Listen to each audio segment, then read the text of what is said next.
This is a great example of somebody changing their mind on the next chord, mid-chord. It is January 5th, 2019, 3:25 p.m. in the afternoon. It's a Saturday. Happy Saturday.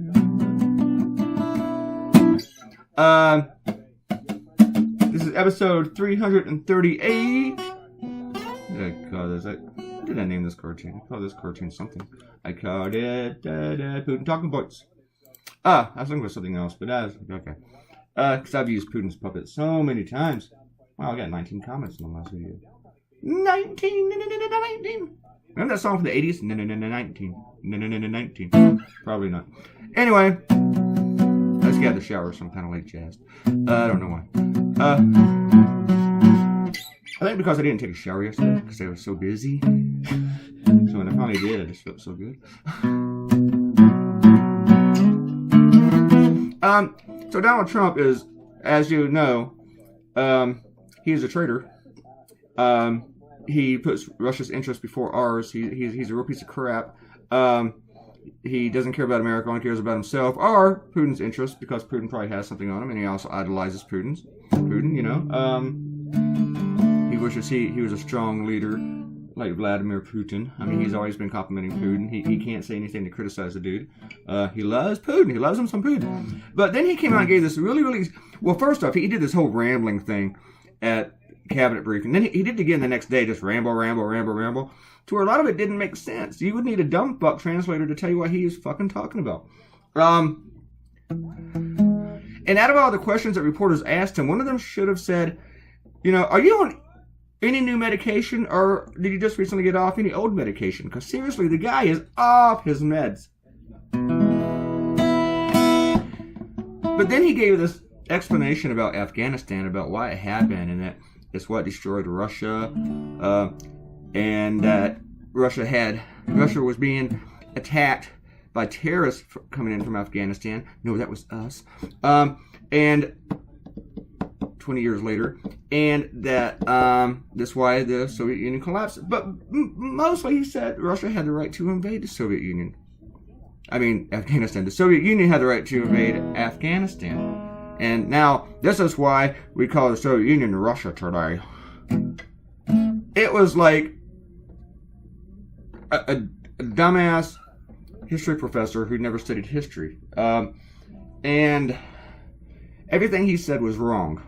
Even the Wall Street Journal said everything he said was wrong. It was just really, really stupid. But the weird thing is like, where did you get this description of Russia that just undermines American policy? That of not just a Democrat, Jimmy Carter, but a Republican, Ronald Reagan. Where did you get this crap? We boycotted the Olympics over that.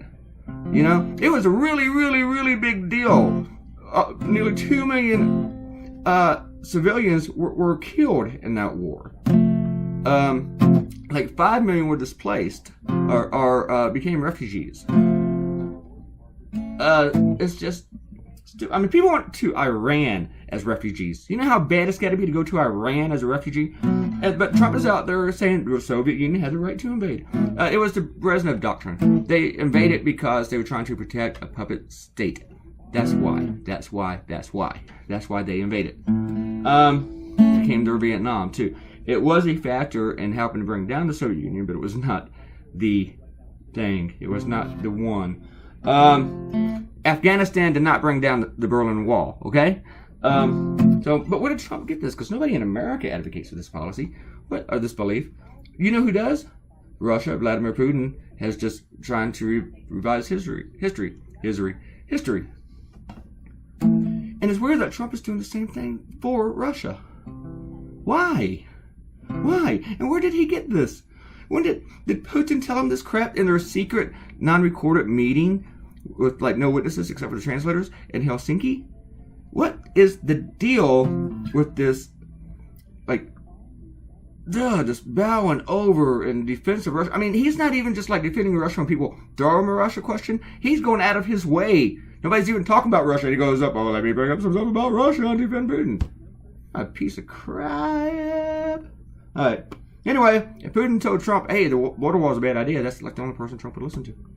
There's some shout outs. Robert Coutinho. I'm not going to be able to do all these because there's 19 of them. 19. Coutinho says, don't just blame Trump for the shutdown. The Congress refused to bring a vote to bill that was passed by 100-0 in the Senate a few weeks ago. You were right about that, Robert Coutinho.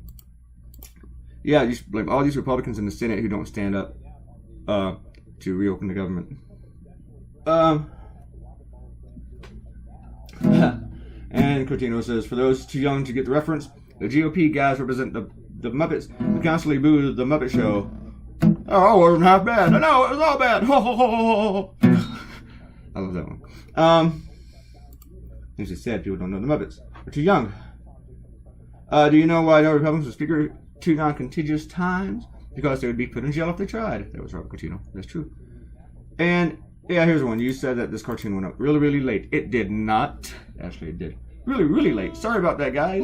I got it up so late. I had a busy day yesterday. I had to sleep at some point. Think about it. I mean, did you hear me tell you that I didn't shower yesterday? I mean, even the cat was avoiding me. All right. Arrow said she's waiting to see a woman or two in a hijab. That's probably because you specifically reminded us at the beginning of the video that we now have 2 Muslim congresswomen. Yes, I did. I am informed.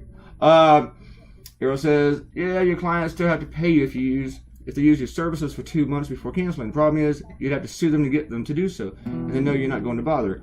If you were a cable company, they'd have lawyers at their disposal.